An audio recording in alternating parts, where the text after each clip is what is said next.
trop d'opticiens se focalisent sur les mêmes marques. Alors on sait très bien qu'il y a des réflexes chez le consommateur, et on ne va pas en citer, mais de grandes marques, notamment de luxe, qui sont très plébiscitées, parce elles véhiculent une charge sociale très importante pour le consommateur. Mais je crois quand même que les opticiens devraient davantage s'intéresser à des marques moins connues, et les faire connaître justement pour apporter un aspect découverte et justement intéresser les consommateurs, les intéresser à d'autres marques. Il faut justement pouvoir expliquer pourquoi j'ai choisi cette marque, pourquoi je l'ai mise en avant, pourquoi est-ce que je veux la défendre. Il faut raconter une histoire. De la même manière, les verres, la plupart des consommateurs n'ont aucune compétence réelle et c'est quand même le flow artistique. C'est-à-dire qu'effectivement, on vous met un verre, on vous dit je vous rajoute telle ou telle option, telle ou telle fonction, mais sans véritablement d'explication ténue. Donc il faut être dans ce rapport de pédagogie, d'explication. Peut-être, et ce serait une des solutions, c'est d'expliquer en quoi le coût d'une lunette, enfin tout ce qui représente le coût d'une lunette, le verre, la monture, la part. Alors, on n'est pas obligé d'être dans une pédagogie extrêmement précise, mais en tout cas d'expliquer pourquoi un verre coûte cher, pourquoi une monture coûte cher. Parce qu'aujourd'hui, effectivement, le consommateur, il se retrouve avec des offres à 30 euros, à 40 euros, à 1 euro.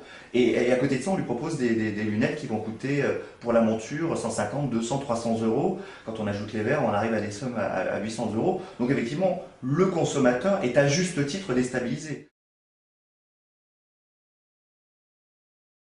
Je ne pense pas que la promotion soit une très bonne chose.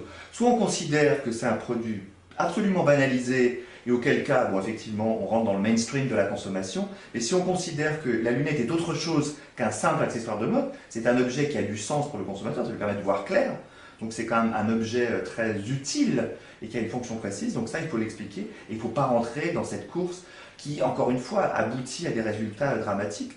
Les promotions sont recherchées, mais en même temps, il y a une part d'insatisfaction. On aimerait plus précisément un bon produit avec de réelle qualité, du service et un prix qui corresponde à cet ensemble. Plutôt que de le laisser partir simplement, on va dire, les mains vides, ça peut être une bonne idée de lui dire je vous laisse 2-3 montures pendant une semaine, vous allez les essayer avec les gens de votre entourage, voir comment vous vous sentez avec la monture, et puis ensuite vous revenez me voir. Et on finit par finaliser la vente. Donc je crois encore une fois, c'est pas simplement. Toute la complexité aujourd'hui de la relation client, c'est que nous sommes dans un univers de tentation extrême, l'exigence des clients à monter à un niveau lui aussi extrême. Donc il faut recréer cette espèce de relation, j'aurais dire presque d'intimité, en tout cas de proximité, pour rassurer et pour que le fameux client exigeant ait l'impression qu'on s'occupe de lui.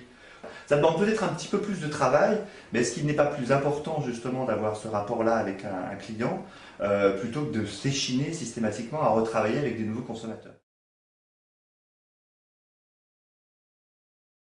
Ça devient un canal d'information prioritaire pour les clients, les consommateurs, qui vont sur Internet chercher de l'information, comparer, voir ce qu'on va leur offrir de plus. Donc je pense que l'opticien, quel qu'il soit, a intérêt à se mettre en scène sur Internet pour expliquer justement qu'il est différent du voisin.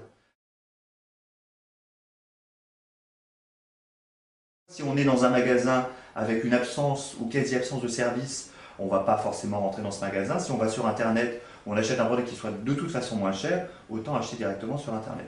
Donc je pense que la notion de service, elle est très importante, donc c'est évidemment l'accueil.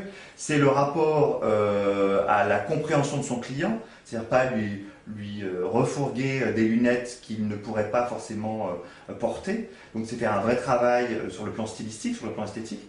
Et puis je pense qu'il y a une chose qui serait, à mon sens, très importante aujourd'hui, c'est redonner à l'opticien la réalité de son métier, c'est-à-dire quelqu'un qui est un spécialiste de la vue. On est encore une fois dans un univers qui à la fois a beaucoup fait de progrès sur le terme du merchandising, mais en même temps il s'est beaucoup standardisé. La vente, c'est l'individu, le personnage, le vendeur, et c'est aussi le cadre dans lequel il est. Et si on est encore une fois dans ce rapport de chaleur, d'échange, de proximité, si le client s'y sent bien, il va être dans une posture d'achat et donc de consommation beaucoup plus facile et plus confortable.